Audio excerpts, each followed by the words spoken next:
বিসমিল্লাহির রহমানির রহিম। হযরত আব্দুল্লাহ ইবনে মাসউদ রাদিয়াল্লাহু তাআলা আনহু বলেন, যে ব্যক্তি কাল কিয়ামতের দিন আল্লাহ তাআলার দরবারে মুসলমান রূপে হাজির হইতে চায়, সে যেন এই নামাজসমূহকে এমন স্থানে আদায় করার ইহতিমাম করে যেখানে আজান হয়, অর্থাৎ মসজিদে। কেননা আল্লাহ তাআলা তোমাদের নবী নবী আলাইহিস সালামের জন্য এমন সুন্নতসমূহ জারি করিয়াছেন যেগুলি সম্পূর্ণই হেদায়েত। এই সমস্ত সুন্নতের মধ্যে জামাতের সহিত নামাজ আদায় করাও রহিয়াছে। যদি অমুক ব্যক্তির নেই তোমরাও গড়ে নামাজ পড়িতে আরম্ভ করো, তবে তোমরা নবী সাল্লাল্লাহু আলাইহি ওয়াসাল্লামের সুন্নত ত্যাগকারী হইবে। আর ইহা জানিয়া রাখো যে যদি তোমরা নবী করিম সাল্লাল্লাহু আলাইহি ওয়াসাল্লামের সুন্নতকে ত্যাগ করো, তবে গুমরা হইয়া যাইবে। আর যে ব্যক্তি উত্তমরূপে অজু করে এবং মসজিদের দিকে অগ্রসর হয়, তাহার প্রতি কদমে একটি করিয়া নেকি লেখা হইবে এবং একটি করিয়া গুনাহ মাফ করা হইবে। সুবহানাল্লাহ।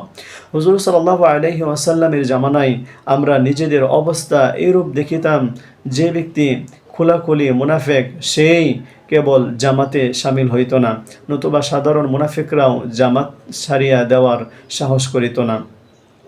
অথবা কাহারও কঠিন রোগ হইলে জামাতে হাজির হইতে পারিত না। অন্যথায় যে ব্যক্তি দুইজনের উপর ভর করিয়া হেসরাইয়া যাইতে পারিত, তাহাকেও জামাতের সহিত কাতারে দাঁড় করাইয়া দেওয়া হইত।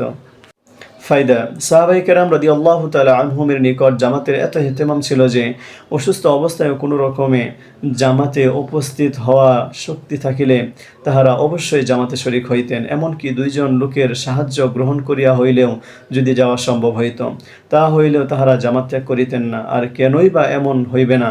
তাহাদের ও আমাদের মনিব নবী করিম সাল্লাল্লাহু আলাইহি ওয়াসাল্লাম নিজেই এরূপ ইহতিমাম করিতেন।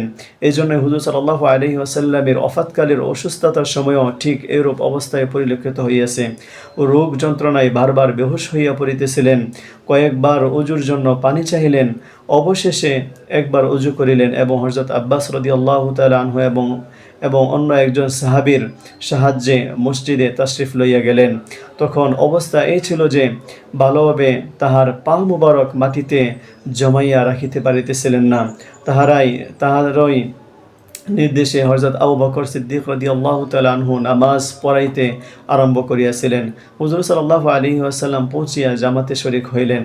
হযরত আবু দারদা রাদিয়াল্লাহু তাআলা আনহু বলেন, আমি হুজুর সাল্লাল্লাহু আলাইহি ওয়াসাল্লামকে বলিতে শুনিয়াছি, আল্লাহর ইবাদত করিবার সময় অন্তরে এইরূপ ধারণা করিবে যে তিনি তোমার একেবারে সম্মুখে এবং তুমি তাহাকে দেখিতে পাইতেছ।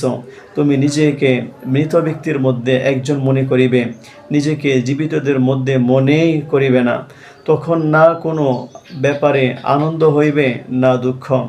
মজলুমের বদদোয়া হইতে নিজেকে বাঁচাইতে চাহিলে যদি তুমি এতটুকু শক্তি রাখো যে জমিনে হামাগুড়ি দিয়া হইলেও এশা ও ফজরে জামাতে হাজির হইতে পারো, তবে ইহাতে অবহেলা করিও না।